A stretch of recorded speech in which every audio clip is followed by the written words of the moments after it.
এই যে দেখেন আমার ধান ক্ষেত। আসলে ধান খেতে আসলাম দেখার জন্য। এসে দেখে আসলে মনটা খুব খারাপ হয়ে গেছে। কারণ ফসল এত ভালো পরিমাণ ফসল হয়েছে বলার বাইরে। এই যে দেখেন ধানগুলি উন্দুরে কেটে একবারে সারখার করিয়ে এলেছে। এত কাটা কাটছে মানে বলার বাইরে। কি বলবো আপনাদেরকে, কিভাবে দেখাবো? আসলে অনেক পানি, তার কারণে ক্ষেতের মাঝখানে যেতে পারছি না।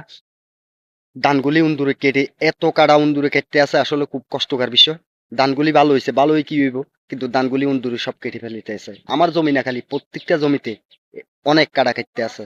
তো আসলে এ দুঃখ কার কাছে প্রকাশ করবে? এই যে দেখেন আপনারা মাঝখানে দেখা যায় অনেক গ্যাপ গ্যাপ, অনেক কাড়া কাটছে। খুবই কষ্টকর বিষয়। আসলে উন্দুরের জন্য আজ পর্যন্ত কেউ কোনো পদক্ষেপ নিতে পারেনি যে উন্দুর মারার একটা ভালো কল, যে উন্দুর মারা যাবে। উন্দুরে যে এত ক্ষতি করতে আছে বলার বাইরে। দেখেন আপনাদেরকে ইনশাল্লাহ পরবর্তীতে দেখানোর চেষ্টা করব, পানি কমলে আমি ক্ষেতের মধ্যে নামি আপনাদেরকে দেখানোর চেষ্টা করবো ইনশাল্লাহ। আসসালামু আলাইকুম, ভালো থাকবেন, সুস্থ থাকবেন, সবাই সুস্থতা কামনা করি।